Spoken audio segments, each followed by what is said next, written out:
सभी प्यारे छात्रों का एक बार फिर से स्वागत है और आज मैं आपके लिए लेकर आया हूँ कक्षा 10वीं अंग्रेजी में do as directed. Most IMP do as directed है जो परीक्षा में अक्सर पूछे जाते हैं, तो आप इनकी तैयारी आज बहुत अच्छे से कर लीजिएगा और हो सके तो इसको नोट भी कर लीजिएगा, क्योंकि ये जो है मैंने खुद से सिलेक्ट किए हैं और इनमें से आपको 3 या 4 नंबर का ज़रूर फंसने वाला है और इसका आइडिया लीजिएगा कि कैसे सेंटेंस बनाए जाते हैं।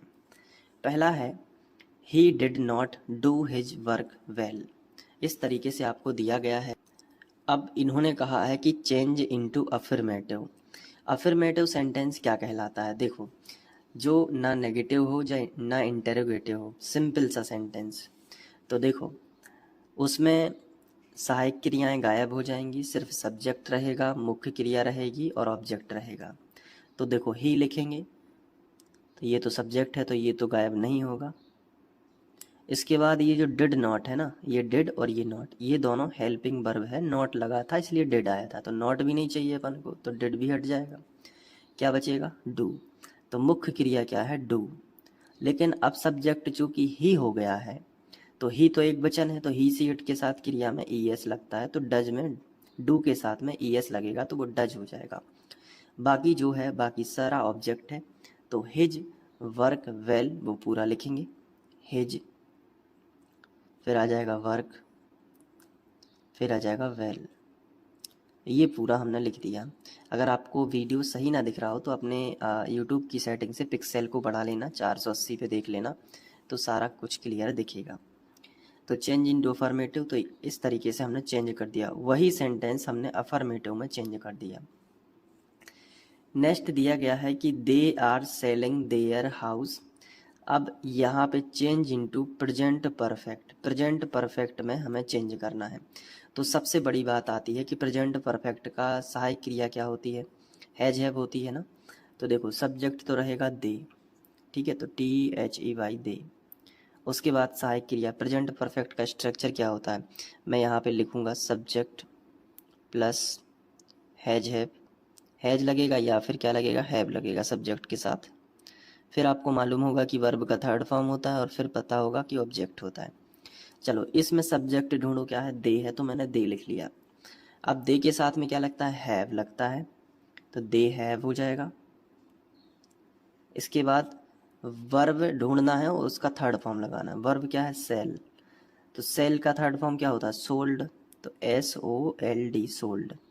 और ऑब्जेक्ट देयर हाउस है, तो वो तो ज्यों का त्यों रहेगा, तो THEIR देयर और HOUSE देयर हाउस, ये अपना ज्यों का त्यों रहेगा। तो आ गया समझ में? अब देखो, सी स्पीक्स द ट्रुथ। अब चेंज इनटू नेगेटिव, नेगेटिव में बदलना है। बहुत ही सरल है। सबसे पहले ये देखो कि ये प्रेजेंट सिंपल का सेंटेंस है, क्योंकि क्रिया में एस लगा है। सब्जेक्ट है, वर्ब में एस या IES लगता है, तो यहाँ पे एस लगा है और द ट्रूथ लिखा है। नेगेटिव चेंज करना तो बिल्कुल सिंपल है, सी लिख दो, सब्जेक्ट लिख दो। फिर अब चूंकि एस या IES लगा है, तो यहाँ पे आ जाएगा सी के साथ में क्या लगता है? डज, तो डज नॉट हो जाएगा, क्योंकि नेगेटिव बनाना है तो नॉट लगेगा, तो डज नॉट होता है। अगर सब्जेक्ट ही सी इट है या किसी का नाम है तो डज नॉट लगेगा। अगर सब्जेक्ट आई है, वी है, WEV है, तो डू नॉट लगेगा, ठीक है। और द ट्रुथ, ये ज्यों का त्यों। अच्छा, स्पीक भी रहेगा, पहले मेन क्रिया जो है वो क्या है? स्पीक। उसका एस हट जाएगा, लेकिन याद रखना, क्योंकि वो एस कहाँ लग गया? यहाँ डू के साथ में ES लग गया, तो डज हो गया। एस हटा के जब भी नेगेटिव सेंटेंस बने या फिर इंटेरोगेटिव बने, मेन क्रिया का जो ES या IES है उसको हटा देते हैं और उसके बाद लिखेंगे द और फिर लिख देंगे द ट्रूथ, तो TRUTH, नेगेटिव हो गया। इसके बाद दिया गया है कि he teaches Hindi. He teaches Hindi कैसे लिखोगे? Change into passive voice. Passive voice में क्या होता है? ऑब्जेक्ट से शुरू होता है। ऑब्जेक्ट क्या है यहाँ पे? जल्दी बताओ। हिंदी। तो यहाँ पे क्या लिखोगे? हिंदी। हिंदी लिख दिया, ठीक है भाई। हिंदी के बाद क्या लिखोगे? हिंदी एज, क्योंकि उसका आने वाला जो कंटिन्यूस है उसकी क्रिया ली जाती है, तो सिंपल है तो सिंपल का क्या है? कंटिन्यूस। तो ही इज प्रेजेंट सिंपल का पेसिव वॉइस कैसे बनता है, ऑब्जेक्ट फिर उसके आने वाले कंटिन्यूस की क्रिया तो इज है, और फिर सब्जेक्ट जो क्रिया होती है उसका थर्ड फॉर्म, हमेशा पेसिव वॉइस में क्रिया का थर्ड फॉर्म ही लगता है। तो he is, then Hindi is taught, third form, teach का थर्ड फॉर्म क्या होता है, टॉट, TAUGH, ठीक है, TAUGHT, taught, Hindi is taught, और वाई लगेगा सबसे आखिरी में, और वाई लगा के सब्जेक्ट जो होता है उसका तीसरा रूप, तो ही का क्या होता है, ही हिज हिम, तो हिम लगेगा, बाय हिम, यानी हिंदी पढ़ाई जाती है उसके द्वारा, या फिर हिंदी, वह हिंदी पढ़ाता है, पैसिव वॉइस क्या होता है, हिंदी उसके द्वारा पढ़ाई जाती है। ठीक है, तो ये हो गया। अब देखो पैसिव वॉइस में ज़रा ध्यान देना पड़ता है, देखो क्या लिखा है, चिल्ड्रन आर मेकिंग टॉयस, तो इसमें ऑब्जेक्ट को सब्जेक्ट बनाना होता है, तो टॉयस जो है वो अपना ऑब्जेक्ट था, इसमें सब्जेक्ट हो जाएगा, तो टॉयस। अब यहाँ पे आर क्रिया दी गई है सहायक क्रिया, तो आर ही लिखेंगे, जिसमें नहीं दी रहती है सहायक क्रिया उसके कंटिन्यूस से उठाते हैं। ठीक है, जैसे प्रेजेंट सिंपल में उसका प्रेजेंट कंटिन्यूस की क्रिया उठाएंगे, लेकिन पास्ट सिंपल होगा तो पास्ट कंटिन्यूस की उठा देंगे, तो ट्वाइस आर। ठीक है, अब क्रिया का थर्ड फॉर्म, मेकिंग क्रिया है तो मेक का होता है मेड, तो ट्वाइस आर मेड।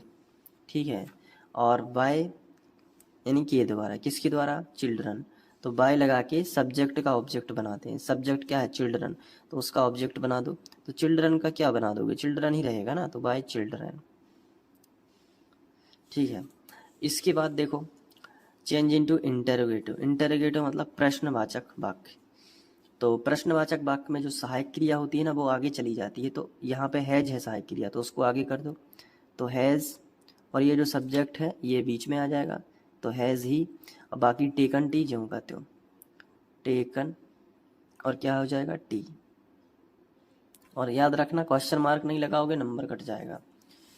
इसके बाद है he taught English, change into present simple, बहुत ही सिंपल है, प्रेजेंट सिंपल क्या है, सब्जेक्ट रहेगा, क्रिया का फर्स्ट फॉर्म टॉट है, तो आपको समझ में आना चाहिए कि ये टीच क्रिया है, तो टीचेस हो जाएगा, क्योंकि सब्जेक्ट एक वचन है, तो ही टीचेस, और फिर क्या है, इंग्लिश, तो यहाँ पे लिख देंगे ENGLISH, इंग्लिश।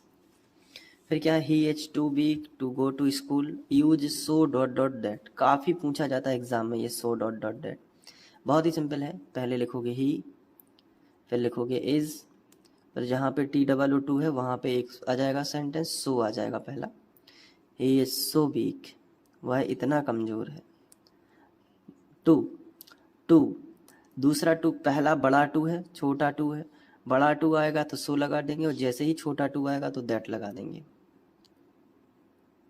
दैट।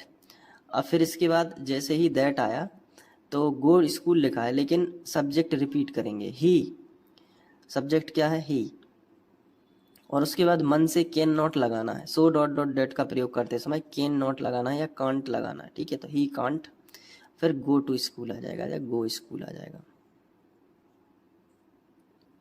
तो यही है इसको करने का तरीका कि पहला करेंगे फिर उसी सब्जेक्ट के हिसाब से उसमें कैन नॉट जोड़ देंगे, और फिर बाकी जो बचा है उसको लिखेंगे, मतलब जैसे ही दैट लगाओगे तो सब्जेक्ट को फिर से लिखोगे और फिर कैन नॉट जोड़ के गो स्कूल कर दोगे। इसके बाद क्या, ही इज़ पुअर, वैसे ही बना दो बिल्कुल, सो डॉट डॉट डेट का प्रयोग करना है, बताओ कैसे करोगे, ही, फिर क्या करोगे, इज़, अब बड़ा टू आ गया तो क्या लगा दोगे, सो, फिर क्या लगा दोगे, पुअर, फिर छोटा टू है तो क्या लगा दोगे, दैट, फिर दैट के बाद मैंने आपको बताया सब्जेक्ट फिर से आप यहाँ पर रिपीट करोगे ही, और अपने मन से क्या जोड़ोगे, कांट, या कैन नॉट भी जोड़ सकते हो, कैन नॉट अलग अलग, या कैन नॉट को उससे दोनों को जोड़ के कांट बोलते हैं।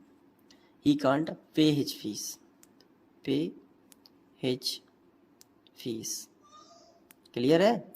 अब देखो the tea is too hot to drink, अब आपको इसको बनाना है, आखिरी वाला है, कैसे बनाओगे, द टी, ये तो रहेगा, बिल्कुल रहेगा, इस भी रहेगा, लेकिन जैसे ही बड़ा टू आएगा तो आप क्या लगा दोगे, सो लगा दोगे, फिर बीच में क्या लगा दोगे, ये सो हॉट, तो हॉट तो लगा दिया, लेकिन फिर छोटा टू आ गया तो उसमें दैट लगा दोगे। फिर क्या करोगे, जो सब्जेक्ट है उसको आप यहाँ पे लिखोगे। लेकिन यहाँ पे तो टी सब्जेक्ट है, तो टी को वापस नहीं लिखोगे। टी की जगह पे क्या लिखोगे? सब्जेक्ट क्या है यहाँ पे? द टी है। यहाँ पे सब्जेक्ट क्या है? द टी नहीं, यहाँ पे आपको the tea is so hot, यानी कि चाय बहुत गर्म है, तो I can't drink it. I can't यानी कि आप ही पियोगे ना चाय, तो I can not, I can't drink, DRIN drink, I can't drink, that I can't drink. ठीक है, तो ध्यान रखना होता है कि जैसे यहाँ पे सब्जेक्ट हम वापस नहीं ले सकते, क्योंकि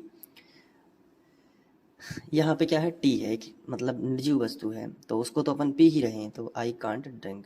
ऐसा आपको ड्रिंक और इट भी लिख सकते हो, इट, क्योंकि टी को हमने इट से यहाँ पे डिनोट किया है। तो ये हो गए 10 सेंटेंस डू एज डायरेक्टेड के। आई होप आपको समझ में आ गए होंगे। अब आप इनको नोट भी कर सकते हो अच्छे से, ठीक है, और एग्ज़ाम में आपको इसकी हेल्प ज़रूर मिलेगी, ठीक है। चलिए मिलते हैं नेक्स्ट वीडियो लेक्चर में, तब तक के लिए बाय और थैंक यू।